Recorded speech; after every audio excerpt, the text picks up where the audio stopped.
मैं गहलोत साहब के लिए कामना करूंगा कि वो 100 साल जिए,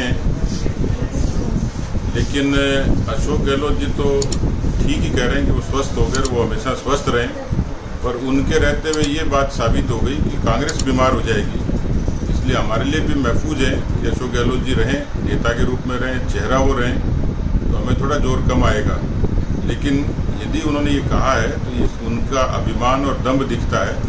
पिछले 2.5 वर्षों में कांग्रेस की दुर्गति राजस्थान में जिस तरीके से हुई और उसी तरीके तर्ज पर देश में राहुल गांधी जी के नेतृत्व में हुई, लोग तो मजाक में राहुल गांधी जी को बीजेपी का स्टार प्रचारक बोलते हैं, क्योंकि उनके नेतृत्व में कश्मीर से कन्याकुमारी और कच्छ से लेकर कामरूप तक कांग्रेस नक्शे से ही गायब हो गई और राजस्थान में अब अस्तित्व की लड़ाई लड़ रही है।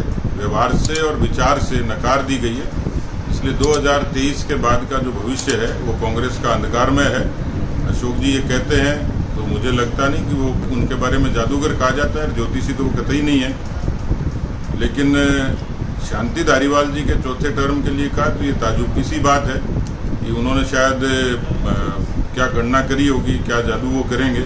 और राजस्थान की जनता अब गुमराह होने वाली नहीं है। जिस तरीके से बेरोजगारों पर अत्याचार हुआ, किसानों से धोखा हुआ, ऐसे बहुत सारे मसले जिसके आधार पर कांग्रेस पार्टी को दूर दूर तक मुझे लगता है कि अस्तित्व की लड़ाई लड़नी पड़ेगी। अशोक जी के नेतृत्व में राजस्थान में 56 सीटें आई थी, अशोक जी के नेतृत्व में 21 सीटें आई थी, बस की सवारियां बची थी। अब के चुनाव लड़ेंगे तो टेम्पो की भी नहीं बचेंगी।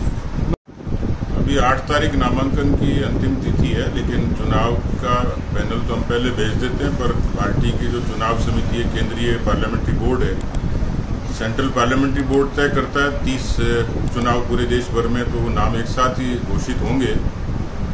लगभग काफ़ी काम हम लोगों ने पूरा कर लिया, लेकिन क्योंकि कल प्रभारियों की घोषणा हुई है, उनका अपना फीडबैक आ जाए और उसके बाद हम लोग दिल्ली नाम भेजेंगे।